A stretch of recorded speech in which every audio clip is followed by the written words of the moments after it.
அஸ்ஸலாமு அலைக்கும் வரஹ்மத்துல்லாஹி வபரகாத்துஹு. அல்ஹம்துலில்லா, இறைவனுடைய அருளால் நம்ம தொடர்ந்து அல் குரானை ஓதிட்டு வரோம். சூரா அன்-நஹ்லில் 33 வசனங்கள் வரைக்கும் இது வரைக்கும் நம்ம பார்த்தோம். இனி இன்ஷா அல்லாஹ் 34வது வசனங்கள்லேருந்து இறைவன் என்னெல்லாம் சொல்கிறான் அப்படிங்கிறத பார்க்கலாம். 34வது வசனமில் பார்த்தீங்கன்னா, அவர்களுடைய இழி செயல்களின் கேடுகள் அவர்களையே பற்றி கொண்டன. மேலும் அவர்கள் எதனை கேலி செய்து கொண்டிருந்தார்களோ அதுவே அவர்களை சூழ்ந்து கொண்டது. அப்போ ஒவ்வொரு மனிதர்களும் இன்னைக்கு மட்டும் இல்லை, காலம் காலமாக பார்த்தீங்க அப்படின்னா எங்களுடைய முன்னோர்கள் இப்படித்தான் வாழ்ந்தாங்க அப்படின்ட்டு ஒரு அநீதமான விஷயங்களாக செய்து கொண்டிருந்தாங்க. அப்படி அநீதி செய்து கொண்டவர்கள் மிக முக்கியமாக எதை கேலி, இன்னைக்கு என்னென்ன விஷயத்த கேலி பேசுகிறாங்க. நம்ம பெண்களாக இருக்கோம், பெண்களுக்கு நல்லா தெரியும் என்னென்ன விஷயங்கள் கேலி பேசப்படுது. ஒரு வீட்டில் 2 பெண் குழந்தை இருக்காங்க, இன்னொரு வீட்டில் 2 ஆண் குழந்தை இருக்காங்க அப்படின்னா அந்த ஆண் குழந்தை பெற்றவங்க பெண் குழந்தை வைத்திருக்கக்கூடியவர்களை ஒரு துச்சமாக பார்க்கக்கூடிய மனநிலை இன்றளவும் இருக்குதான். இது மாதிரி இன்னைக்கு நான் கொஞ்சம் பணக்காரவங்களாக இருக்காங்க, சொந்த வீடு வச்சுருக்காங்க அப்படின்னா வாடகை வீட்டுக்காரவங்களை பார்க்கக்கூடிய விதமாக இருக்கட்டும். இது நம்ம சொசைட்டிக்குள்ளே பார்க்குற ஒரு விஷயம். நம்மளோட வீடுகள்லேருந்து ஆரம்பிக்குது. இது இல்லாமல் ஒவ்வொரு ஊர் இன்னைக்கு நம்ம என்ன பண்ணுறோம், இயற்கை விஷயங்களை எல்லாம் அழிச்சிட்டு அதுக்கு ஏர்போர்ட் கட்டுறேன், நான் இண்டஸ்ட்ரீஸ் கொண்டு வரேன், இண்டஸ்ட்ரீஸ் வந்தால் நிறைய வேலைவாய்ப்பு வரும் அப்படிங்கிற பேராலையெல்லாம் நம்மளை மூளை செலவை செஞ்சு எத்தனையோ விஷயங்களை, எத்தனையோ இயற்கை வளங்களை நம்மளை விட்டு எடுத்திருக்காங்க.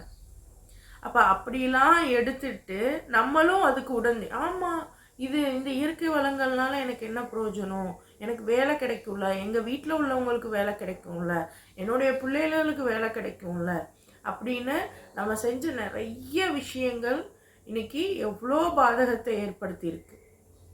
ஸோ அதான் கேலி செய்து கொண்டிருந்தார்கள் அப்படின்னா ஒரு துச்சமாக நம்ம பார்க்கக்கூடியது. ஸோ இப்படி இவங்க செய்து கொண்டு இருக்கிறாங்க இல்லையா. இப்போ இதெல்லாம் ஃபைனலாக இவங்களையே சூழ்ந்துக்குச்சு. ஸோ ஆரம்பத்தில் ஆண் குழந்தைகள் தான் நன்மை அப்படின்னு சொல்லி பேசிக்கிட்டு இருந்தவங்க எல்லாம் ஒரு கட்டத்தில் ஒரு 20-25 வருஷத்துக்கு அப்புறம் அவங்களுக்கு மருமகன் ஒன்று வந்ததுக்கப்புறம் எல்லாரும் என்ன பேசுனாங்க, ஆம்பளை பிள்ளை பிறந்ததுக்கு பொம்பளை பிள்ளையே பிறந்திருக்கலாம். இது ஒரு தோராயமாக சொல்கிறேன், எல்லாருன்றதை தாண்டி யாரெல்லாம் அதிகமாக ஒரு தற்பெருமை கொண்டு இருந்தோமோ அவங்க நிச்சயமாக பேசுனாங்க. இது வீடுகளுக்குள்ள. இது இல்லாமல் நம்ம எந்தெந்த கண்ட்ரி, அதாவது உலக ரீதியாக நீங்கள் பார்த்தீங்கன்னா யாரெல்லாம் பெருமை அடிச்சிட்டு இருந்தாங்க. இப்போ ரீசன்ட் டைம்ஸில் பாருங்கள், இஸ்ரேல் எந்த அளவுக்கு மமதை கொண்டு இருந்தது. இஸ்ரேல் மட்டும் இல்லை, இஸ்ரேலை தாண்டி அது அமெரிக்காவாக இருக்கட்டும், பிரிட்டனாக இருக்கட்டும், ஒவ்வொரு பீரியட் ஆஃப் டைமில் அதெல்லாம் ரொம்ப பெருமை அடிச்சுட்டே இருந்தது. கடைசியில் என்ன ஆச்சு, அதனுடைய இன்னைக்கு நம்ம வரலாறாக தான் பார்க்குறோம். பிரிட்டன் ஒரு நாடு எல்லாத்தையும் ஆட்சி செஞ்சிச்சு அப்படின்னு. ஆனால் இன்னைக்கு பிரிட்டன் ஓகே அவ்வளோதான். ஆனால் மறைமுகமாக இன்றைக்கும் பிரிட்டன் தான் ஆட்சி செய்யுது. அதனுடைய அந்த தன்மை பிரிட்டன்கிட்டருந்து அமெரிக்காட்ட போச்சு, அமெரிக்காட்டிருந்து இஸ்ரேலுக்கு போச்சு, இன்றைக்கி இஸ்ரேல் நின்றுட்டுருக்கு. பட் எனிஹவ் இது எல்லாமே நம்ம குரானில் ஒரு என்ன சொல்கிறது, ஒரு ஃபார்முலா மாதிரி தான் இருக்கும். அந்த ஃபார்முலாவை என்னைக்கு நம்ம வாழ்கிறோமோ, எங்கே நம்ம இருக்கோமோ அங்கேருந்து அதை பார்த்தோம் அப்படின்னா மிக மிக தெளிவாக அது புரியக்கூடியதாக இருக்கும். ஓகே, அப்போ அவங்க செய்து கொண்டிருந்த அந்த இழிச்செயல்கள் அவங்களையே சூழ்ந்து கொண்டது. இந்த இணை வைப்பாளர்கள் கூறுகிறார்கள், அஷ்ரகு அப்படின்னு வரும், ஷிருக்கு. நம்ம என்ன நினைக்கிறோன்னா இணை வைப்பாளர்கள்லாம் வெறும் சிலைகளாக வணங்கக்கூடியவர்கள், இல்லாதவற்றை வணங்கக்கூடியவர்கள் அப்படின்னு நம்ம நினைக்கிறோம். பட் அதை தாண்டி இணை வைப்பது அப்படின்னா இறைவன் என்ன எல்லாம் சொல்லியிருக்கானோ, எப்படியெல்லாம் நம்ம வாழணும்னு சொல்லியிருக்கானோ அதில் எல்லாம் அவன் சொல்கிறதையும் கேட்பேன்.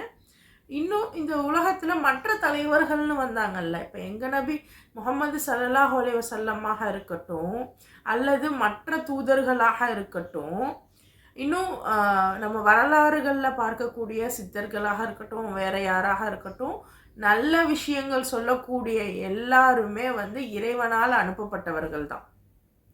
நம்ம இவங்கள போய் நீங்கள் இறை தூதர் சொல்கிறீங்க, அவங்கள போய் இறை தூதர் சொல்கிறீங்கன்னு நம்ம அதுக்குள்ளே வரவே வேண்டாம். யாரெல்லாம் நல்ல விஷயங்கள் சரியான விஷயங்கள் சொல்கிறாங்களோ அவங்க எல்லாம் இறைவனுடைய தூதர்கள் தான். அப்போ அந்த இறை தூதர்கள் இறைவன் புறம் இருந்து வரக்கூடிய நல்ல விஷயங்களை சொன்னதை நம்ம செய்கிறோம் அப்படின்னா அது இறைவன் சொன்னதை செய்கிறதாக அர்த்தம். இல்லை மாறாக என் மனசுக்கு இது தோணுது, இது சரியாக வரும் அப்படின்னு இன்னைக்கு எத்தனை கொள்கைகள் வருது. இன்னைக்கு மிக முக்கியமாக தமிழ்நாடை சுற்றி பெரியாரிசம்னு ஒன்று ரொம்ப ஒரு வித்தியாசமான முறையில் வருது. அதிகமான நம்ம முஸ்லீம்களே பெரியாரை பற்றி அவ்வளோ பேசுகிறாங்க. ஆனால் பெரியாருடைய வார்த்தைகள் என்ன அப்படின்னா இறைவனே இல்லைங்கிறது. அவர் இறைவனே இல்லைன்னு சொல்லுவார். ஆனாலும் முஸ்லீம்களை சில இடங்களில் கொஞ்சம் உயர்வாக பேசுகிறதுனால அவருக்கு முஸ்லீம்களும் சப்போர்ட் பண்ணக்கூடியவர்களாக இருக்காங்க. ஆனால் உண்மை என்ன, நம்ம சிந்திக்க வேண்டியது என்ன அப்படின்னா அவங்களுடைய நோக்கம் என்ன, அவங்களுடைய கொள்கை என்ன. அப்போ இணை வைப்பாளர்கள் அப்படின்னு வரும்போது ஜஸ்ட் நம்ம புரியாமல் அறியாமையில் இருக்கக்கூடியவர்களை பார்க்காம அதை தாண்டி சட்டத்திட்டங்களை இறைவனுக்கு நிகராக தாமும் இயற்றி சட்டத்திட்டங்களை வளைத்து நமக்கு கொடுக்கக்கூடிய அந்த தலைவர்கள், அப்புறம் அதை நமக்கு தகுந்தாப்புல ஏற்று நம்ம நடந்துக்கிறோம்ல. ஸோ இதுதான் மிக முக்கியமான இணை வைப்பாளர்கள் அப்படின்னு வரும். இப்போ இந்த இணை வைப்பாளர்கள் என்ன சொல்கிறாங்கன்னா, அல்லாஹ் நாடி இருந்தால் நாங்களும் எங்கள் மூதாதையர்களும் அவனை விடுத்து வேற எதையாவது நாங்கள் வணங்கியிருப்போமா, அவனோட கட்டளை இல்லாமல் எதனையும் விளக்கப்பட்டதாய் ஆக்கியிருப்போமா. இவர்களுக்கு முன் வாழ்ந்து சென்றவர்களும் இத்தகைய சாக்கு போக்குகளைத்தான் கூறிக்கொண்டிருந்தார்கள். தெளிவாக எடுத்துரைப்பதை தவிர வேறு ஏதேனும் பொறுப்பு தூதர்கள் மீது உண்டா? இந்த இணை வைப்பாளர்கள் சொல்லக்கூடியது என்னன்னா, அல்லாஹ் நாடி இருந்தா எங்க முன்னோர்களும் நாங்களும் ஏன் இந்த மாதிரியான ஒரு செயலை நாங்க செய்ய போறோம், ஏன் நாங்கள் நிறைய விஷயங்களை தடுத்திருக்க போகிறோம் அப்படின்னு கேட்குறாங்க. இன்னைக்கு நிறைய விஷயங்களை நமக்கு தடுத்து தடுத்து தடுத்து தடுத்து வைக்கிறாங்க. அது என்ன எந்த மாதிரியான தடுப்பு அப்படின்னு பார்த்தீங்கன்னா, ஒன்றும் இல்லை, குரானையே நம்ம எத்தனை பேர் ஓதும் போதே புரியுது, நம்மள எத்தனை பேருக்கு குரான் ஓதும்போது புரியுது. இதே நம்மள எத்தனை பேருக்கு இங்கிலீஷ் படித்தா புரியுது. இங்கிலீஷ்காக நம்ம ஒரு காலம் தனியாக படிக்க போகலை, அது நம்ம ஆனால் இங்கிலீஷ், தமிழ், ஹிந்தி, மற்ற லாங்குவேஜ் இதெல்லாம் நம்ம குழந்தைங்கள படிக்க வைக்கிறோம். அதுங்க வாசிக்கிறத சந்தோஷமாக பார்க்குறோம், அது அதுங்களுக்கு புரியுது. இவ்வளவும் என்ன பண்ண அந்த நம்ம இதுக்காக இந்த படிப்புக்காக ஒரு நாளைக்கு ஸ்கூல் 8 மணி நேரம், டியூஷன் 2 மணி நேரம், தனியாக வீட்டில் வேறு படிப்பு 2 மணி நேரம், ஒரு நாளைக்கு கிட்டத்தட்ட ஒரு 10 மணி நேரமாவது நம்ம குழந்தைங்கள படிக்க வைக்கிறோம். ஆனால் இவ்வளோ அற்புதமான ஒரு குரானை நம்ம ஒரு நாளைக்கு 1 மணி நேரம் அனுப்புகிறதே பெருசாக நினைக்கிறோம். அந்த 1 மணி நேரத்துலையும் நமக்கு என்ன சொல்லித்தரப்படுது, அதை ஓத மட்டும்தான் சொல்லித்தரப்படுது. அது நமக்கு புரிஞ்சுதா? இன்றைக்கி உங்கள் குழந்தைங்களுக்கு குரான் ஓத அனுப்புகிறீங்களே, அந்த குழந்தைங்க எத்தனை குழந்தைங்களுக்கு அது ஓதும்போது புரியுது? அந்த மாதிரியான ஒரு எஜுகேஷன் நம்மக்கிட்ட இருக்கா?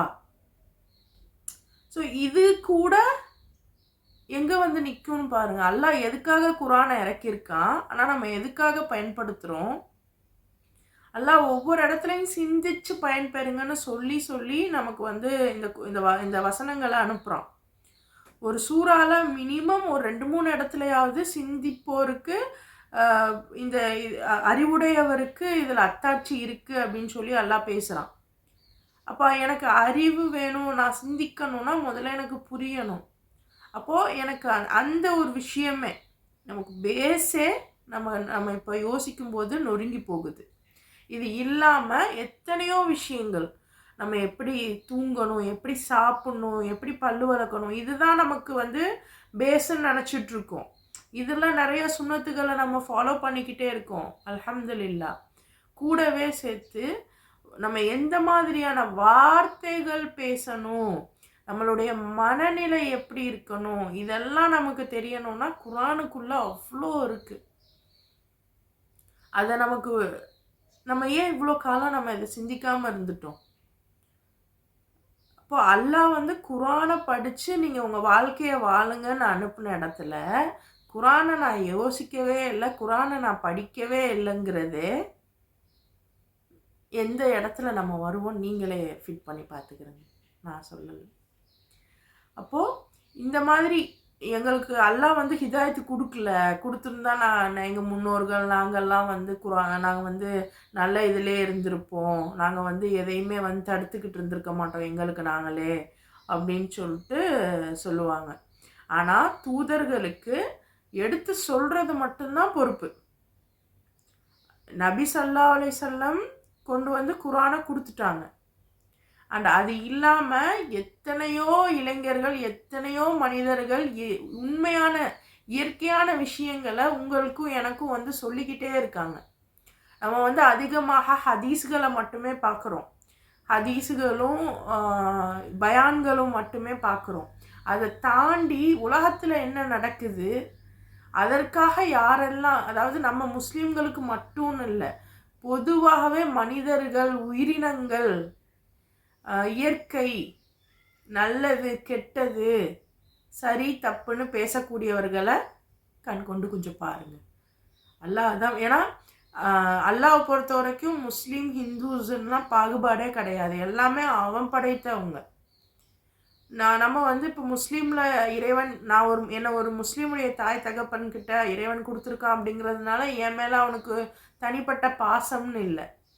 இன்ஃபேக்ட் அதுதான் நமக்கு கிடச்சிருக்கக்கூடிய ரொம்ப இக்கட்டான ஒரு விஷயம். ஏன்னா நம்மக்கிட்ட தெரிஞ்சோ தெரியாமையோ குர்ஆனுன்ற ஒன்று இருக்குது, அவங்கக்கிட்ட அதை பற்றின அவேர்னஸ் இல்லை.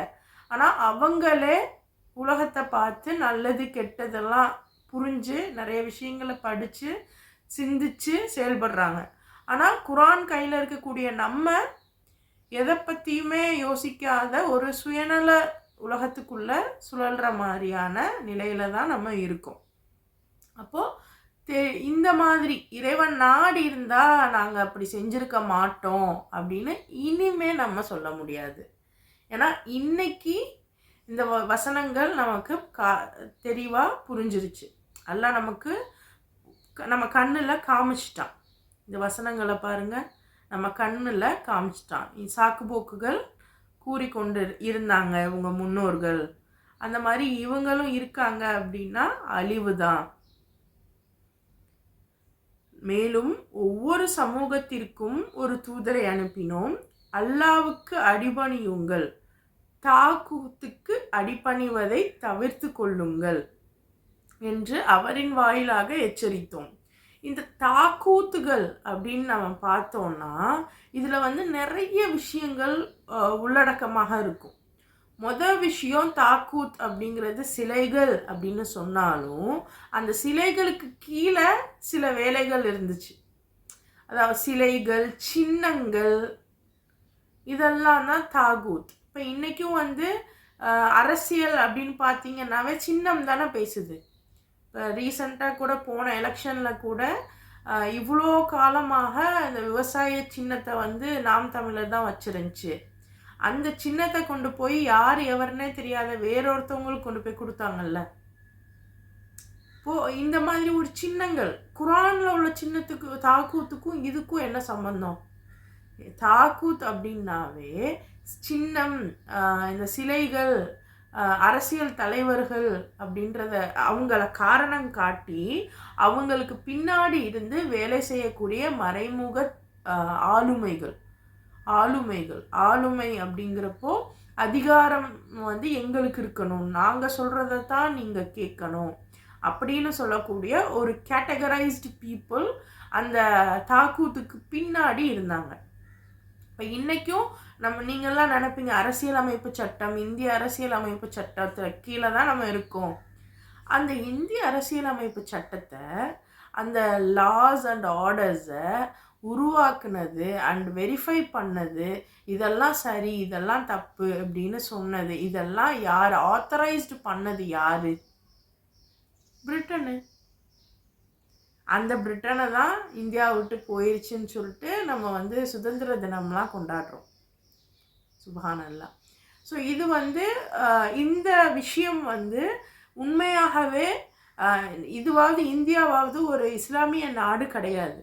பட் இஸ்லாமிய நாடுகளுக்கும் அவங்களுடைய லாஸ், ஆர்டர்ஸ், அவங்களுடைய பொருளாதாரம், அவங்களுடைய வர்த்தகம் இதெல்லாம் எதனுடைய அடிப்படையில் இருக்குது?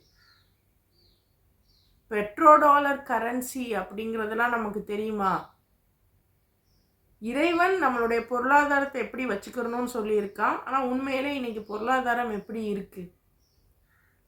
இது நம்ம நாடு மட்டும் இல்லை, எல்லா நாடுகள்ல இருந்தும் நம்ம சிந்திக்கணும். இன்ஃபேக்ட் சவுதி அரேபியாவில் ஆரம்பித்த பெட்ரோ டாலர் அந்த அந்த ஒரு ஒப்பந்தம் தான் இன்னைக்கு இவ்வளோ விஷயங்களுக்கும் ஒரு ஸ்டார்டிங் பாயிண்ட்டாக இருந்திருக்கு. சரியா? இப்போ இந்த மாதிரியான தாகூத்துக்கு, இறைவன் அல்லாத வேற ஆளுமைக்கு, அவங்களுடைய சட்டத்திட்டங்களுக்கு நீங்கள் அடிபணியாதீங்க அப்படின்னு அல்லாஹ் சொல்கிறான். இன்னும் இதை மற்ற தூதர்கள் மூலமாக அவன் எச்சரிக்கை செஞ்சுட்டே இருக்கானா. இப்போ இந்த இடத்துல நபி, ரசூல் அப்படிங்கிறது நம்ம நபி ஸல்லல்லாஹு அலைஹி வஸல்லமோட அந்த ஒரு விஷயம் ஸ்டாப் ஆயிடுச்சு.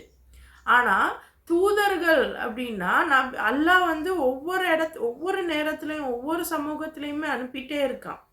நல்லது செய்யுங்க, கெட்டது செய்யாதீங்க அப்படின்னு எல்லாரும் பேசுகிறாங்க இல்லையா? அப்படி பேசக்கூடியவர்களையும் நம்ம கொஞ்சம் சிந்திக்கணும். அப்போ அதுக்கு நம்ம மைண்டை கொஞ்சம் ஓப்பனாக வைக்கணும். நம்ம மைண்டை ஓப்பனாக வைக்கணும். எப்படின்னா இவங்க சொன்னாதான் நான் கேட்பேன் அப்படிங்கிற அந்த நிலை இல்லாமல், யார் என்ன சொன்னாலும் கொஞ்சம் காதில் வாங்கி அது நல்லதா கெட்டதா.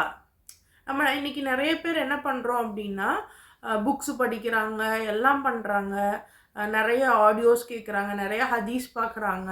ஆனால் அவங்க என்ன நினச்சிக்கிறாங்கன்னா அந்த புக்கில் உள்ளது எல்லாமே உண்மை. இப்போது இன்ஃபேக்ட் இந்த குரானுமே நம்ம அரபியில் ஒன்றும் படிக்கலை, டிரான்ஸ்லேட் பண்ணதை தான் நம்ம படிக்கிறோம். இப்போ டிரான்ஸ்லேட் பண்ணவருடைய மொழி ஆளுமையும் நம்மளுடைய மொழி ஆளுமையும் ஒன்றும் இல்லை. இப்போ எனக்கு புரிகிறது தான் அது. அதனால் எல்லாத்தையுமே நம்ம பிரித்து பார்க்க தெரிஞ்சுக்கிடணும். ஒரு விஷயத்தை நம்ம பார்க்குறோம் கேட்குறோம் அப்படின்னா அதை கொஞ்சம் பகுத்தறிஞ்சு சிந்திக்க ஆரம்பிக்கணும். அப்போ அல்லாஹ் சொல்கிறான், தாகூத்துக்கு நீங்கள் அடிபணியாதீங்க. இன்னும் அல்லாஹ் அவங்களில் சிலருக்கு அல்லாஹ் நேர்வழியை அளித்தான், வேறு சிலர் மீது வழிகேடு விதிக்கப்பட்டு விட்டது. எனவே பூமியில் சுற்றி திரிந்து பாருங்கள், பொய்யாக்கியவர்களின் கதி என்னவாயிற்று என்பதை. அப்போ அல்லாஹ் சிலருக்குத்தான் நேர்வழி காமிச்சிருக்கான். சிலர் ரொம்ப அவங்க கதி என்ன ஆயிடுச்சுன்னு நீங்களே சுற்றி பாருங்க அப்படின்னு சொல்லி அல்லாஹ் சொல்கிறான். இன்னும் அவர்கள் நேர்வழி அடைய வேண்டும் என்று நீ எவ்வளவுதான் ஆர்வம் கொண்டாலும் சரி, அல்லாஹ் எவரை வழிபிறல செய்து விடுகிறானோ அவருக்கு நேர்வழியை அவன் காட்டுவது இல்லை. மேலும் இத்தகையவருக்கு யாராலும் உதவி செய்ய இயலாது. அப்போது அல்லாஹ் ஒரு 2 டைப் ஆஃப் பீப்புளை பற்றி பேசுகிறான். ஒருத்தவங்களுக்கு நேர்வழி காமிச்சிருக்கான், இன்னொருத்தவங்களுக்கு நேர்வழி காமிக்கலை. அந்த நேர்வழி காமிக்காதவங்களுக்கு என்னதான் நீங்கள் முயற்சி பண்ணாலும் வேற யாராலையுமே நேர்வழி காமிக்க முடியாது. சரியா? அப்போ இந்த 2 டைப் ஆஃப் பீப்புளை பற்றி இன்னும் அல்லாஹ் சொல்கிறான் பாருங்க. இவங்க அல்லாஹ்வின் பெயரில் அழுத்தமான சத்தியங்கள் செய்து கூறுகிறார்கள். இறந்து விடுகிற எவரையும் அல்லாஹ் மீண்டும் உயிர் பெற்றெழ செய்ய மாட்டான் என்று. ஏன் எழுப்ப மாட்டான்? இது ஒரு வாக்குறுதி ஆயிற்றே. இதனை நிறைவேற்றுவதை அல்லாஹ் தன் மீது கடமையாக்கி உள்ளான். ஆயினும் மக்களில் பெரும்பாலோர் இதனை அறிவது இல்லை. இப்போ அந்த நாங்கள் அல்லாஹ் சொல்கிறான்ல, இவங்கெல்லாம் நான் வழிகெடுத்திருக்கேன், யாராலையும் இவங்களுக்கு உதவி செய்ய முடியாது. அப்படி வழிகெடுத்தவங்க யார் அப்படின்னா, அவங்களுடைய கூற்று, அவங்களுடைய கொள்கை எப்படி இருக்கும்னு பார்த்தீங்கன்னா, இறந்த பிறகு நமக்கு ஏதாவது ஒரு லைஃப் இருக்கா, இருக்க போதா அப்படின்னு நினச்சிட்டு இன்னைக்கு எல்லாமே எனக்கு வேணும்னு நினைக்கிறோம்ல. மவுத்துன்னு ஒன்று இருக்குது, அது எல்லாருக்கும் தெரியும். ஆனால் அதுபடியாக நம்ம நடக்கிறோம். இன்றைக்கி எனக்கு பணம் வேணும், இன்றைக்கி எனக்கு சேலரி வேணும், இன்றைக்கி எனக்கு என்னோடய ஸ்டேட்டஸ் அப்டேட்டடாக இருக்கணும் அப்படிங்கிறதுக்காகத்தானே இன்றைக்கி அல்லாஹ் தடுத்ததையெல்லாம் நம்ம செஞ்சிட்ருக்கோம். நிச்சயமாக நம்மளுடைய அலங்காரங்களை வெளிக்காட்டுறது தவறுன்னு நமக்கு நல்லா தெரியும். ஆனால் நம்ம பெண்கள் தான் அதிகமாக மேக்கப் ஆர்டிஸ்டாக இருக்கோம். நம்ம பெண்கள் தான் அதிகமாக இன்னும் ஃபோட்டோகிராஃபி கூட இன்னைக்கு ரீசண்டாக பார்த்தோம் அப்படின்னா, என்ன சொல்கிறது, தொழில்கள் எல்லாம் தப்பு கிடையாது. ஆனால் அந்த தொழில் எதற்காக பயன்படுது அப்படிங்கிறத பார்த்துட்டு தான் நம்ம செயல்படுத்தணும். இப்போது நான் வந்து முஸ்லீம், நான் ஃபுல் ஹிஜாபோட நான் ஃபோட்டோ எடுக்கிறேன், எல்லாம் ஓகே, நான் நல்லது ஓகே. ஆனால் நான் யாரை ஃபோட்டோ எடுக்கிறேன்? ஃபுல் மேக்கப்போடு இருக்கக்கூடிய ஒரு பெண்ணை நான் ஃபோட்டோ எடுக்கிறேன் அப்படின்னா, அது இந்து பொண்ணோ முஸ்லீம் பொண்ணோ யாரோ, அது பொண்ணு தானே, அல்லாஹ்வுடைய அமானிதம் தானே. அது தன்னை அந்த அளவுக்கு காமிக்குது அப்படிங்கிறப்போ அதை ஃபோட்டோ எடுக்கக்கூடிய நம்மளும் தவறு தான். இதை விட மேக்கப் ஃபோட்டோஸ் கூட நம்மள கம்மி தான், ரொம்ப கம்மியான பேர் தான் இருக்கும். ஆனால் மேக்கப் ஆர்டிஸ்ட், அப்புறம் நிறைய ஃபுட்டு vlog பண்ணுறோம். வீட்டில் நடக்கிற எல்லாத்தையும் ஒன்று விடாமல் நம்ம வீடியோஸில் காமிச்சிட்டே இருக்கோம். கிட்டத்தட்ட சுப்ஹானல்லாஹ், அந்த நோன்பு டைம்லலாம் நீங்கள் பார்த்துருப்பீங்க, நோன்பு ஃபுல்லாக நோன்பு திறக்க எனக்கு தெரிஞ்சு ஒரு வடை, ஒரு ஒரு ஜூஸு, ஒரு நோன்பு கஞ்சி, கொஞ்சம் ஸ்பெஷலாக அப்படின்னா ஏதாவது ஒரு டைப் ஆஃப் எக்ஸ்ட்ராவாக ஒரு பாயாசம், அந்த மாதிரி ஏதோ ஸ்பெஷலாக ஏதாவது பண்ணுவாங்க. ஆனால் நோன்பு திறக்கிற டைமில் இந்த வாட்டி தான் நான் பார்த்தேன், சுப்ஹானல்லாஹ், ஒரு குட்டி குழந்தைங்களுக்கு அவ்வளோ ஃபுட்ஸா, அது ஒரு vlog-ஆ போட்டோம். அப்போது இது மேக்கப்பில் மட்டும் இல்லை, எல்லா இடத்துலையுமே இந்த மாதிரியான நிறைய விஷயங்கள் புகுத்தப்பட்டுக்கிட்டே இருக்குது. ஸோ இது எல்லாம் நம்ம தான் யோசிச்சுக்கிறணும். அப்போ ஏன் அப்படின்னா, ஆமாம், எனக்கு இங்கே நான் இவ்வளவும் பண்ணாதான் நான் இங்கே நல்லா இருக்க முடியும். அடுத்து நான் என்னோட ஃப்யூச்சரு சொர்க்கமா நரகமா அதெல்லாம் நான் அங்கே போய் பார்த்துக்கிறேன். இப்போதைக்கு நான் ஃபேமஸ் ஆகணும், எனக்கு பணம் வரணும், இந்த ஒரு ஐடியாலஜியில் தானே நம்ம இருந்துகிட்ருக்கோம். இது இல்லாமல் எத்தனையோ அஜெண்டாஸ், வானவில் அஜெண்டா, இன்னும் எத்தனையோ நம்ம பெண்கள் மிக முக்கியமாக ஒரு விஷயத்தை புரிஞ்சுக்கிறணும். நீங்கள் ஹிஜாப் அணிந்து என்ன செய்தாலும் முற்று நோக்கப்படுவீர்கள். அதை காமிக்கிற அது ஒரு ஒரு சின்னமாயிடுச்சு. அந்த சின்னத்தை வச்சு இன்னைக்கு எவ்வளோ அரசியல் நடக்குது நம்ம எல்லாருக்குமே தெரியும். ஸோ இதுதான் தாகூத். ஸோ ஒரு சின்னத்தை வச்சு அதுக்கு பின்னாடி ஃபெமினிசம் எவ்வளோ பெரிய தாகூத். ஸோ ஒரு பொருளை வச்சு அதுக்கு பின்னாடி இருக்கக்கூடிய மறைமுக அரசியல்கள். ஸோ இதெல்லாம் பார்த்தும் இதை பற்றிலாம் அல்லாஹ் கேட்க மாட்டான் அப்படின்னு நீங்கள் நினைக்கிறீங்களா? மறுமையில் எழுப்ப மாட்டான்னு நினைக்கக்கூடியவர்களை அல்லாஹ் வழி திருப்புறான். ஸோ யோசிச்சு பாருங்க, அதிகமாக நாத்திகம் பேசக்கூடியவங்க, அதிகமாக ஃபெமினிசம் பேசக்கூடியவங்க, அதிகமாக இன்னைக்கு ஹிந்து முஸ்லீம் பிரச்சனைகளை ஹிந்துஸ் தான் பெருசு, முஸ்லீம்கள் தான் பெருசுன்னு பேசக்கூடியவர்கள், அதிகமாக இஸ்ரேல் பாலஸ்தீனம் பிரச்சனைகளில் அளவுக்கு அதிகமாக இப்போ இஸ்ரேல் பாலஸ்தீனம் தாண்டி இஸ்ரேல் ஈரான்னு வந்துடுச்சு. இப்போ இந்த அளவுக்கு அதிகமாக ஒருதலைபட்சமாக நீதத்துக்கு எதிரான விஷயங்களில் ஒன்றிணைந்து இருக்கக்கூடிய மக்களை எல்லாம் வழிகெடுத்து தான் இருக்கான். அவங்களுக்கு நேர் வழி காட்டுறதுக்கு யாராலையுமே முடியாது. இறந்தவர்களை மீண்டும் உயிர் பெற்றலச் செய்வது இவர்கள் எதனை பற்றி கருத்து வேறுபாடு கொண்டிருக்கிறார்களோ, கருத்து வேறுபாடு இந்த சொன்னா இப்போ இந்த மாதிரி ஒவ்வொரு இதுவா அதுவா இந்த இதில் சிலர் இதுக்கு சப்போர்ட் பண்ணுறாங்க, சிலர் அதுக்கு சப்போர்ட் பண்ணுறாங்க. அதாவது சரியாக தப்பாங்கிற விஷயத்தில் சரிங்கிறதுக்கு ஒரு 10 பேர் சப்போர்ட் பண்ணால் தவறுங்கிறதுக்கு 20 பேர் சப்போர்ட் பண்ணக்கூடியவர்களாக இன்றைக்கி இருக்கோம் நம்ம. இப்போ இது எல்லாத்துலேயுமே நமக்கு தெளிவுபடுத்துறதுக்காக அல்லாஹ் என்ன பண்ணுறான், மீண்டும் நம்மளை எழுப்புவான். சத்தியத்தை மறுப்பவர்கள் தாங்கள் பொய்யர்களாக இருந்ததை அறிந்து கொள்ள வேண்டும் என்பதற்காக. இப்போ இந்த இடத்துல அல்லாஹ் குறிப்பிடுறது சத்தியத்தை மறுப்பவர். இப்போ எது அல்லாஹ்வுடைய பேச்சு, எது அல்லாஹ் சொன்னது அப்படின்னு பார்க்கணும்னா நம்ம எல்லாருக்குமே அல்லாஹ் சொல்லி கொடுத்து தான் அனுப்பியிருக்கான். இன்னொருத்தவங்க சொல்லணும்னு இல்லை, நம்ம எல்லாருடைய மனசுக்குமே தெரியும் இது சரி இது தப்புன்னு. ஏதோ ஒரு கொள்கைக்காக நான் இந்த கொள்கையில் இருக்கேன் அதற்காக இதை நான் வழிமொழிகிறேன் அப்படின்னு நம்ம பேசக்கூடாது. உண்மையாகவே இது சரியா இது தப்பா, நான் எந்த கொள்கையில் இருந்தாலும் சரின்னா நான் என் கொள்கையவே நான் இது பண்ணணும்.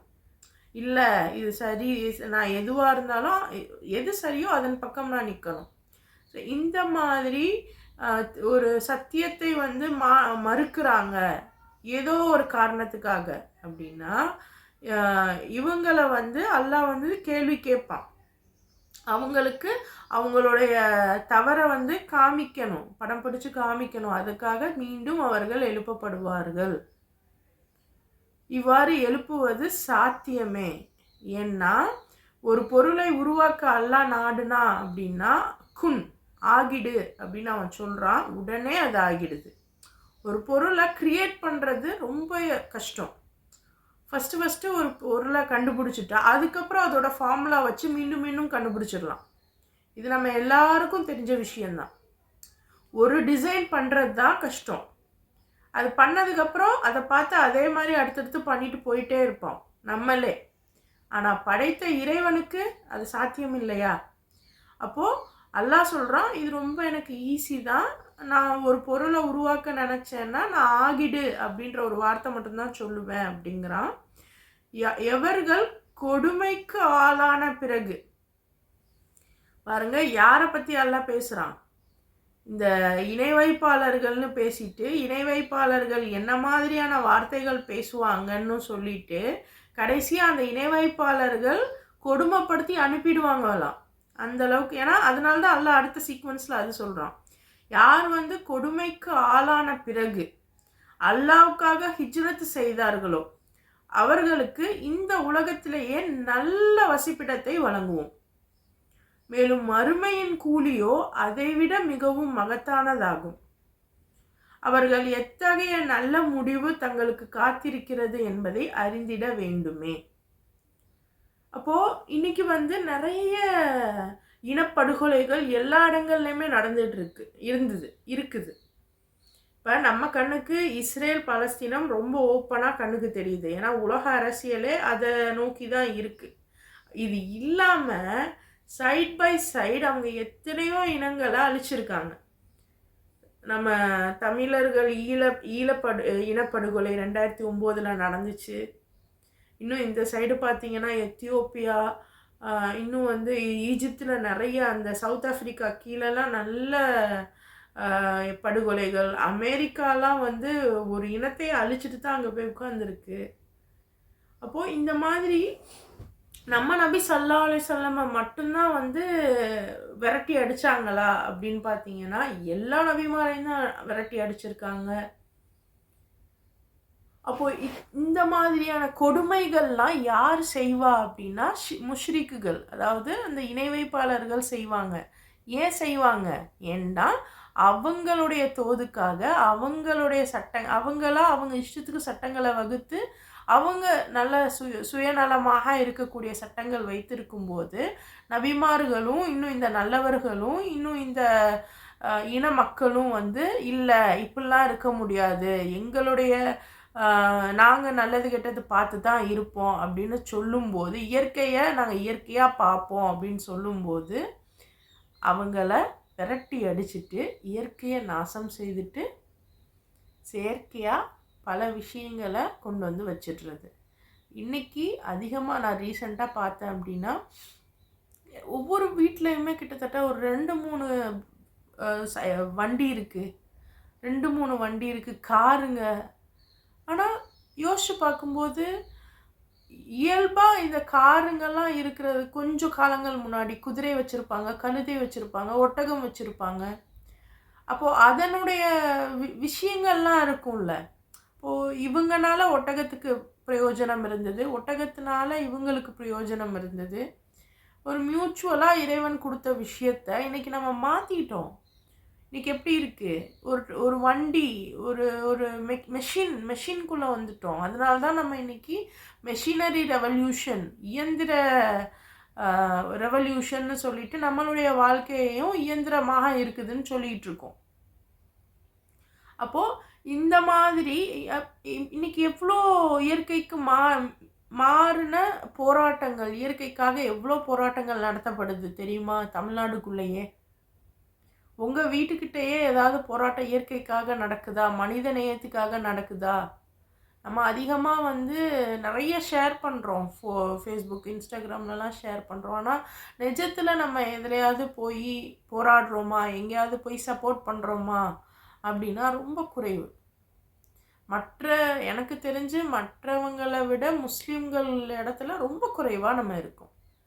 ஸோ அதுக்காவது நமக்கு தைரியம் வேணும், நமக்கு ஒரு தைரியம் வேணும், நல்லது இது கெட்டது இதுன்னு சொல்கிற அளவுக்கு நமக்கு ஒரு படிப்பினை வேணும் அப்படின்னா முதல்ல குர்ஆனை கொஞ்சம் தெளிவாக புரிஞ்சுக்க ஆரம்பிக்கணும். ஸோ அதுக்காக தான் இந்த ஒரு எஃபர்ட் எடுத்து நம்ம குர்ஆனை நோக்கி பயணம் செய்கிறோம். அப்போது இந்த மாதிரியான ஆட்கள் நல்லது சொன்னவங்களை விரட்டி அடிக்கும்போது, நம்ம நபி ஹிஜ்ரத் பண்ணது மட்டும் இல்லை, எத்தனையோ கிராமங்களை விரட்டி அடிச்சிருக்காங்க. நிறைய திரைப்படங்களில் அதை காமிச்சிருக்காங்க. அதெல்லாம் நம்ம வந்து எடுத்தோனையே திரைப்படங்கள், பாடல்கள் எல்லாமே ஹராம் அப்படின்னு நமக்கு சொல்லித்தரப்பட்டுருச்சு. பட் இன்றைக்கி இருக்கிற சூழலில் திரைப்படங்கள், பாடல்கள் எல்லாம் வந்து ஹராமையும் தாண்டி ஷைத்தானிடம் மிக நெருக்கமாக நம்மளை கொண்டு போய் சேர்த்துருது. அதனால் அதை பார்க்காம இருக்கிறது நல்லது தான்.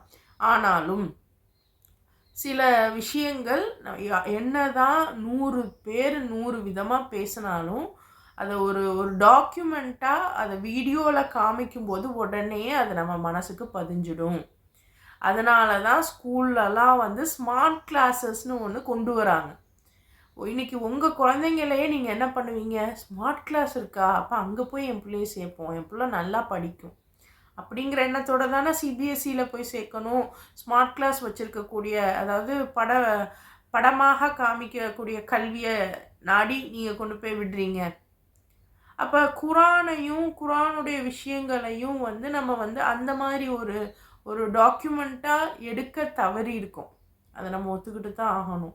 ஏன்னா இன்றைக்கி எல்லாருக்குமே வந்து ராமாயணம், மகாபாரதம்லாம் தெரியும். ஏன்னா அதை நம்ம சின்ன வயசுலேருந்து இந்த நாடகங்கள் இந்த மூலியமாக பார்த்துட்டோம். ஆனால் குர்ஆனுடைய விஷயங்கள் அதெல்லாம் தெரியலல்ல. நம்மளுடைய வரலாறு இதெல்லாம் சீரா இதெல்லாம் வந்து புக்காக இருக்குது, ஹதீஸாக இருக்குது, நிறைய பயான்கள் சொல்கிறாங்க. ஆனால் நமக்கு எத்தனை அதெல்லாம் புரியுது, எவ்வளோ மனசில் இருக்குது, நம்ம குழந்தைங்க எத்தனை பேருக்கு அதெல்லாம் தெரியுது? அப்போது இந்த மாதிரியான விஷயங்கள் எல்லாம் தான் விரட்டி அடிச்சிருக்காங்க. நிறைய பேரை விரட்டி அடிச்சிருக்காங்க. நல்லது கெட்டது அப்படின்னா அவங்கெல்லாம் இருக்காங்க, சர்வைவ் ஆகுறாங்க. ஆனால் நல்லதுன்னு ஒன்று சொல்லும்போது அவங்கள விரட்டி அடிக்கிறாங்க. ஆனாலும் அப்படி விரட்டி அடிக்கப்பட்டு அவங்களுடைய இருப்பிடம், உடைமை இதையெல்லாம் விட்டு இறைவனுக்காக நல்ல விஷயத்துக்காக ஹிஜ்ரத்து பண்ணுறோம் அப்படின்னா இம்மையிலேயே நல்ல ஒரு நிலை வந்து நமக்கு வரும். அப்போ நம்ம கேட்கலாம், இறந்து போயிடுறாங்களே, மௌத்தா போயிடுறாங்களே, அவங்க வந்து ஷஹீதாயிடுறாங்கல்ல, அப்போது இதில் வந்து என்ன அவங்களுக்கு கிடைக்க போகுது? ஒரு உயிரை போயிடுச்சே, அந்த இடத்துல இருந்து கஷ்டப்படுறத விட உயிர் போனாலும் கப்ரில் அவங்களுக்கு வெளிச்சம் இருக்கும். அதே மாதிரி அவங்களுக்கு இங்கேயும் இன்னைக்கு எவ்வளோ பேர் வந்து ரொம்ப சிரமத்துக்குள்ளே இருந்தாலும் பிறகு இன்னமா யுஸ்ரி யுஸ்ரா அப்படின்னு குரானில் வரும். அதாவது நிச்சயமாக துன்பத்துக்கு பிறகு இன்பம் இருக்கிறது. அப்போ உங்களுக்கான அந்த நல்ல நிலை வந்து வரும். இம்மையிலேயே அல்லாஹ் கொடுப்பான், மறுமையிலையும் கொடுப்பான். இப்போ கொடுமைக்கு ஆளான இந்த மக்கள் பொறுமையை கை கொண்டு தம் அதிபதியை முழுமையாக சார்ந்திருக்க வேண்டும். ஸோ இது ரொம்ப ரொம்ப ரொம்ப ரொம்ப மிக முக்கியமான ஒரு வார்த்தை. ஸோ இன்னைக்கு எவ்வளோ பெரிய பிரச்சனைகள் சூழ்ந்து வந்துட்டே இருக்கு. பிரச்சனை இல்லைன்னு சொல்லி நம்ம ஒதுங்கிட முடியாது. அதுக்காக பிரச்சனை வந்துருச்சோன்னு சொல்லி நம்ம பயந்து நிற்கவும் கூடாது. ஆமாம், ஒரு பிரச்சனை இருக்கு, என்ன வேணாலும் நடக்கலாம். இறைவனை முழுவதும் சார்ந்திருக்கணும். பொறுமையை கொண்டு இறைவனை முழுதும் சார்ந்திருக்கணும் அப்படின்னா அந்த பொறுமை எனக்கு எப்போ வரும் அப்படின்னா, நமக்கு எப்போ வரும் அப்படின்னா, இறைவன் ஒருத்தன் இருக்கான், அவன் சில விஷயங்கள் நமக்காக செய்ய போகிறான் அப்படிங்கிற நம்பிக்கை எனக்கு வந்தால் தான் எனக்கு பொறுமை வரும். அப்போ இறைவன் இருக்கான், அவன் இந்தந்த விஷயங்கள் செய்ய போகிறாங்கிறது எனக்கு எப்போ தெரியும்? குரானை நான் படித்தா தெரியும். ஸோ அதற்காக தான் நம்ம குரானுக்குள்ளே வந்திருக்கோம். நாம் உமக்கு முன்பும் மனிதர்களையே தூதர்களாக அனுப்பி வைத்தோம், அவர்களுக்கு நம்முடைய செய்திகளை அறிவித்து கொண்டிருந்தோம். எனவே நீங்கள் அறியாதவர்களாய் இருந்தால் வேத அறிவு வழங்கப்பட்டவர்களிடம் கேட்டுக்கொள்ளுங்கள். ஸோ இதுதான் வந்து நம்ம வந்து ரொம்ப ட்ரிகர் பண்ணக்கூடியதாக இருக்கும். ஏன்னா அதிகமாக யூதர்களும் சரி, கிறிஸ்துவர்களும் சரி, நம்மளும் சரி, குரான்லாம் எனக்கு புரியாது, அதனால குரான் தெரிஞ்ச ஆலிம்கள்கிட்ட, மதகுருமார்கள்ட்ட நான் கேட்டு தெரிஞ்சுக்கிறேன் அப்படின்னு நம்ம போகிறோம். நல்ல விஷயந்தான், அல்ஹம்துலில்லாஹ். எனக்கு தெரியலங்கிறப்போ நான் யார்கிட்டையாவது தெரிஞ்சவங்கள்ட்ட நான் கேட்டுக்கிறேன். ஆனால் உங்களுக்கு வந்து எல்லாம் தெளிவாக சொல்கிறான். இந்த இடம், இந்த குரான், இந்த வசனம் இறங்கப்பட்டது வந்து நம்ம நபி ஸல்லல்லாஹு அலைஹி வஸல்லம் வந்து விஷயங்கள் சொல்லும்போது, நிறைய சச்சரவுகள் வரும்போது வேதம் கொடுக்கப்பட்டவங்க கிட்ட கேட்டுக்கோங்க அப்படின்னு வருது. இன்னைக்கு சூழலில் வந்து முதல்ல வேதமை நம்ம படித்து பார்க்கணும். அது புரியலைன்னா தான் நம்ம அடுத்த லெவல் போகணும். அப்போது இப்போ நம்ம இருக்கக்கூடிய சூழலில் வந்து குரானை முழுசாக படிக்கலை. அப்போ வேத அறிவு வழங்கப்பட்டவர்களிடம் கேட்டுக்கோங்க அப்படின்னு இங்கே வருதுல்ல. அந்த வேத அறிவு வழங்கப்பட்டவர் அப்படின்னா யாரு? சிம்பிள், நல்லா படித்தவங்க எல்லாம் வேத அறிவு கொடுக்கப்பட்டவர்கள் இல்லை. அதே மாதிரி படிக்காதவங்க நீங்களோ அல்லது உங்களை சார்ந்தவர்களோ ஒன்றும் தெரியாதவங்களும் அல்ல. வேதத்துக்குள்ளே என்ன இருக்கும் அப்படின்னா ஒரு பகுத்தறிவு. ஸோ யார் பகுத்தறிஞ்சு பேசுகிறாங்களோ, ஒரு சாராருக்கு மட்டும் இல்லாமல் நீதமாக பேசுகிறாங்களோ, நீதமாக சிந்திக்கிறாங்களோ அவங்கக்கிட்ட நீங்கள் கேட்டு பாருங்கள். ஸோ ஏன்னா இது ரொம்ப ரொம்ப முக்கியம்.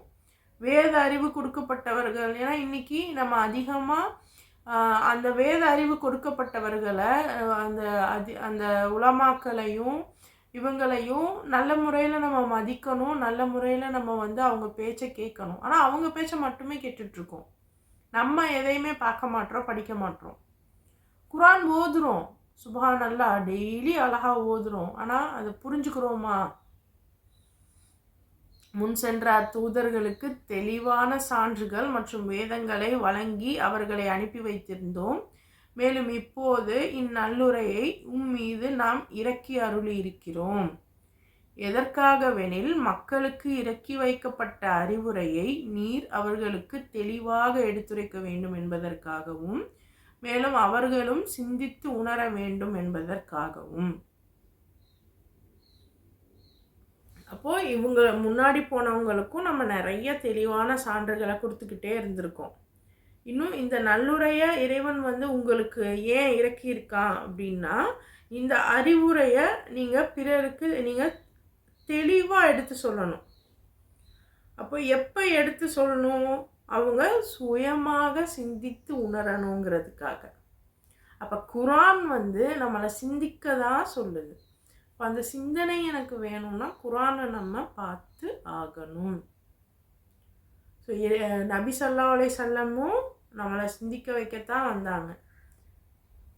அர்சல்னா, ரசூல், அரசியல் இதெல்லாம் ஒன்று தான். தமிழுக்கும் அரபிக்கும் நிறைய ஒற்றுமைகள் வரும். ஸோ இறைவனுடைய அருளால் நம்ம தமிழர்களாகவும் இருக்கோம், முஸ்லீமாகவும் இருக்கோம். அப்போ நமக்கு வந்து ரொம்பவே வந்து, ஏன்னா தமிழுமே வந்து மிக பழமையான மொழி, அரபியும் வந்து மிக பழமையான மொழி. தமிழர்கள் தான் அதிகமாக வந்து உலகத்தை சுற்றி வந்திருக்காங்க. அந்த வகையில்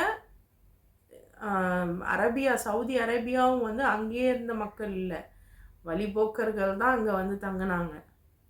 ஸோ வரலாறு நீங்கள் உள்ளே பார்த்தீங்கன்னா அதுக்குள்ளே பெரிய விஷயங்கள் இருக்கும். பட் பை காட்ஸ் கிரேஸ், இறைவனுடைய அருளால் நம்ம முஸ்லீமாகவும் தமிழர்களாகவும் இருக்கிறதுனால அதிகம் சிந்திச்சு பகுத்தறியக்கூடிய ஆட்களாக நம்ம இருக்கணும். இறைவன் உங்களுக்கும் எனக்கும் குரானை தொடர்ந்து ஓதக்கூடிய பாக்கியத்தை தந்துருவானாக. இன்ஷா அல்லாஹ் மீதி வசனங்களை நாம் நாளைக்கு பார்க்கலாம்.